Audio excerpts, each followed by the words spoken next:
ఈరోజు నేను ఒక గొప్ప పని చేశానండి. ఏంటంటే రీసెంట్‌గా రీల్స్ వస్తున్నాయి అనమాట. రీల్స్‌లో ఇట్లా సత్తు తినడం వల్ల ఒకరు హాస్పిటల్ పాలయ్యారు.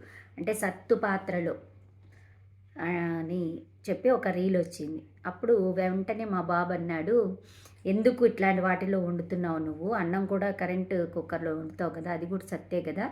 ఎందుకు వండుతున్నావు? నాకు హెల్త్ పాడవడానికా?" అని అడిగాడు. అడగగానే నాకు భలే ఫీలింగ్ వచ్చేసిందండి. అవును కదా!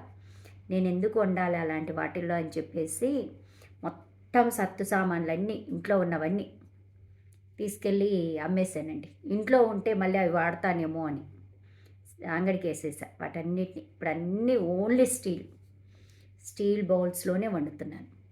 మళ్ళీ ప్లాస్టిక్ మొత్తం పడేసానండి ఇంట్లోది. ఇంట్లో ఎప్పుడైనా అండి మనము ఎక్కువ సామాన్లు పెట్టుకోకూడదు. ఎందుకంటే ఒకప్పట్లాగా మనము పెద్ద పెద్ద దబర్లలో ఫంక్షన్లకు చుట్టాలొచ్చి వాళ్ళందరూ వంటలు చేసి ఒక 10 మందికి, 20 మందికి, 30 మందికి వంటలొండే రోజులు పోయాయి. మన ఇళ్ళకి ఎవ్వరు రారు. అందులో మా ఇంటికి అసలు రారు. నాకది హ్యాపీ. అందుకని చిన్న చిన్న ఏదన్నా ఫంక్షన్స్ పెద్దవనుకోండి క్యాటరింగ్ ఇస్తాం. ఆ క్యాటరింగ్‌లో ఏంటి వాళ్ళు చక్కగా వాళ్ళ బౌల్స్‌లోనే వాళ్ళు తీసుకొనొస్తారు. మళ్ళీ తీసుకొని వెళ్ళిపోతారు. మనకి ఎలాంటి పని ఉండదది. కాబట్టి అనవసరంగా ఇంట్లో చెత్తను పెట్టుకోకూడదండి ఎప్పుడు కానీ. ఎప్పుడైనా ఒకటి గుర్తుపెట్టుకోండి. మనం ఎంత అనారోగ్య పరిస్థితిలో అయినా అరగంటలో వంటిల్లు సర్దేసుకునేటట్టు ఉండాలి. ఆడవాళ్ళకి అరగంటలో ఇంటినంతా సర్దేసేయగలిగేసేటట్టు ఉండాలి వంటిల్లు. అది నా పాలిసీ. గిన్నెలనేవి ఎప్పటికప్పుడు కడిగి మళ్ళీ అవే వాడుకునేటట్టు ఉండాలి. డబ్బాలు కూడా అండి స్టీల్‌వే ఉండాలి.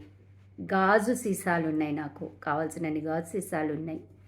ఇంక తప్పితే ఇంకేం వాడనండి. క్యారేజెస్‌కి స్టీల్ డబ్బాలు, ప్లేట్స్, కంచాలు ఇంకంతే సామాను. స్పూన్సు, గంటెలు ఎట్లాగో స్టీల్‌వే ఉంటాయి. కాబట్టి తక్కువ సామాన్ని నేను మెయింటైన్ చేస్తున్నాను ఇప్పుడు ప్రెజెంట్. అంటే ఒక హాఫ్ అన్ అవర్‌లో ఇల్లు మొత్తం చేసేయగలగాలి. క్లీన్ చేసేసుకోగలగాలి. అప్పుడు ఎలాంటి బొద్దింకలు చేరవు.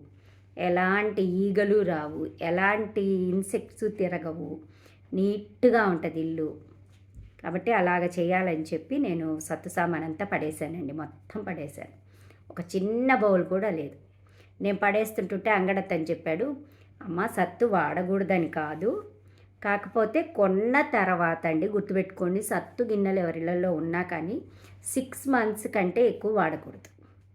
6 మంత్స్ వరకు ప్రతి 6 మంత్స్‌కి ఆ బౌల్‌ని చేంజ్ చేయాలి. అది ఇచ్చేసి వేరే కొత్త బౌల్ కొనుక్కోవాలి. అప్పుడు ఏం కాదు హెల్త్‌కి."